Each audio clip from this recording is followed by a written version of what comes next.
The controversy over Brandon Sanderson's success on Kickstarter is drawing more and more stuff. Let me explain.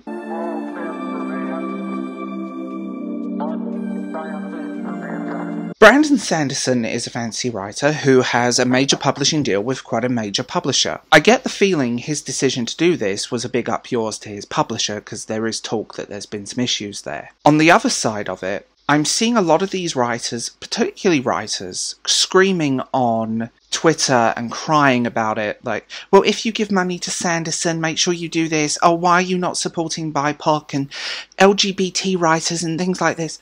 Just because a book has representation, diversity, is written by a gay man, a lesbian, or a transgender person, does not make the book inherently good. That's a really unpopular opinion, and will probably get me some crap.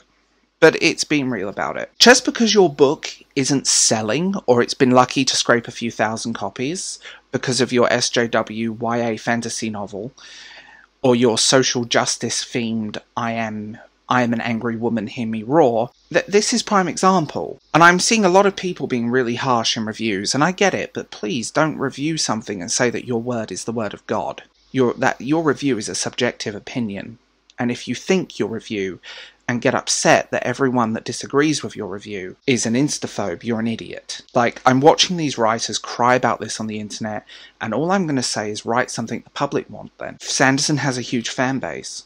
Huge. The casual reader that goes to Waterstones or Tesco's or any supermarket to buy a book doesn't care about the writer, they care about the book. And that's how it should be. I will not support books by new writers that I don't know anything about. If they're sent to me, that's a different thing, but with my own money and my own cash, I will make sure that I know I'm going to like the work. And I've been listening to a lot of Sanderson on Audible recently, and oh my god, I'm loving it. I can't read his work, but I can listen to it. Maybe it's a narration thing. On the other side of it, it all screams of jealousy. It all screams of, I am hurt that no one is buying my book. Why are you not buying my book? And it sounds harsh, it sounds cold, but this is also to do with the publishers. A lot of these people are on offshoot publishers, smaller publishers that don't have a particularly big promotional budget.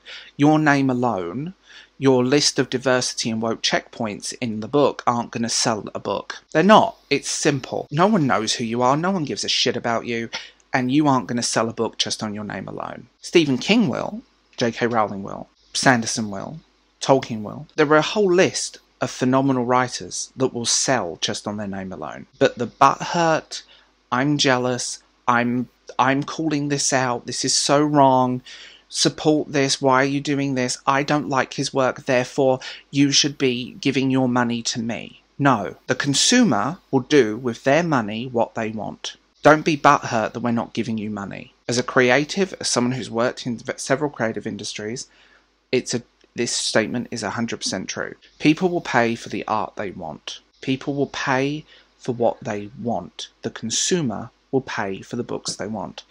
And if you look at the bestseller lists in recent years, it's quite interesting.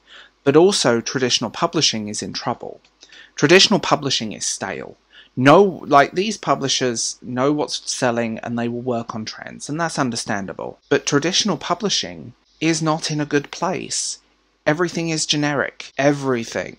And there's no money there. Unless you're a very small handful of writers, they're not going to give you money to publish and promote your book. You're not going to get a national book tour, for example, unless they know it's going to sell. As someone who is seeing through friends who self-publish and indie publish and small press, if you're on like the B list, C list, D list, Z list of your publisher's house, it's basically going to be the same thing. Here is my book. I must tweet about it. I must promote it myself.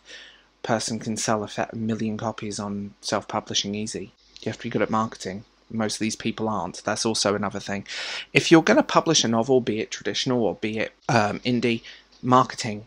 Read up on marketing. Take a course. Go on YouTube. Do whatever, but read up on marketing. When it comes down to consumer versus the creator's always going to be a bit butthurt that their product isn't selling. Just because you put love and passion and something into it doesn't mean it's going to sell. No one cares about your product as much as you do, and that's a hard truth. You can be a painter, an artist, a photographer, a writer, whatever, but no one will care about your product more than you. And sadly, these Z-listers and B-list writers that are screaming and crying about, oh, Sanderson hurt their feelings. It's a hard fact, but no one cares. You need to shut up, move on, and maybe promote your book yourself because your publisher isn't giving you the money. When it comes to indie publishing, and I do feel like with Sanderson, this isn't up yours to his publishers, there are far better indie published fantasy novels and small press fantasy than there are coming out in mainstream. There's been some terrible ones in recent years that are bestsellers,